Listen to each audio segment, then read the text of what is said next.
it lasts about 3 seconds. A player shoots, the net moves, the crowd explodes. We focus on the player and the roar of the stadium. But in that moment, the scorer earns nothing directly from the strike.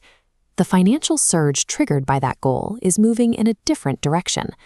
Somewhere in an office building far from the stadium, a phone rings and a number ticks up on a screen.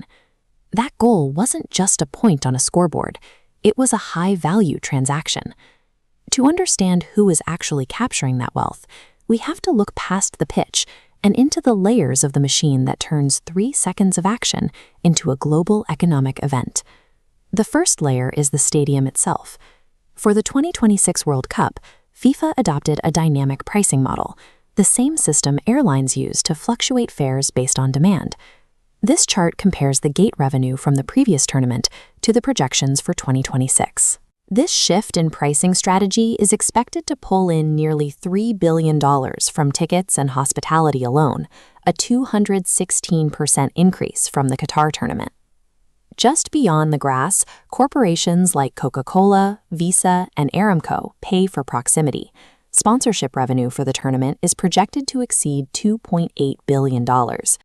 These brands are buying the chance to be seen by 1 billion people at the exact moment a goal is scored. They are essentially purchasing a spot inside the most watched human experience on the planet. Every seat sold and every billboard displayed is a calculated investment in the high-stakes possibility of a goal. The reach of those 3 seconds extends to over 175 countries. Television networks and streaming platforms have already paid more than $4 billion just for the right to broadcast these matches. This investment relies on the viewership spike.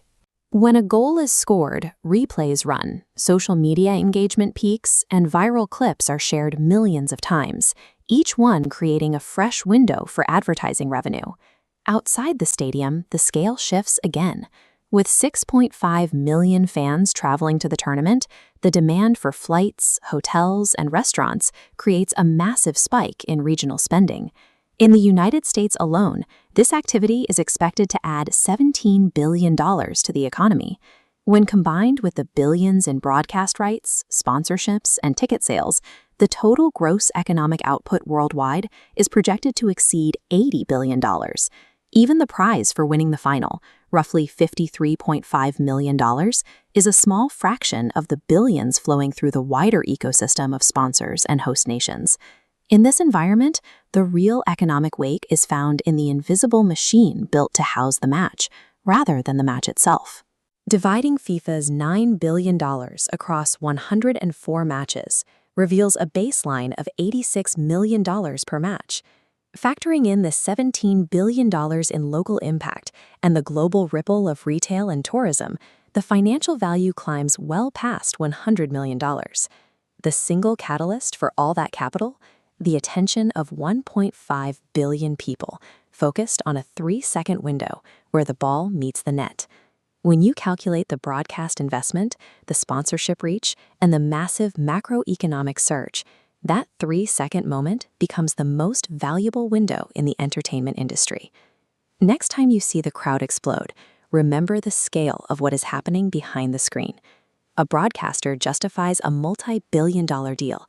A host city fills its last hotel room, and an entire global machine reaps its reward. The World Cup isn't just a series of games. It is a flawlessly executed product designed specifically to sell those 3 seconds to the world.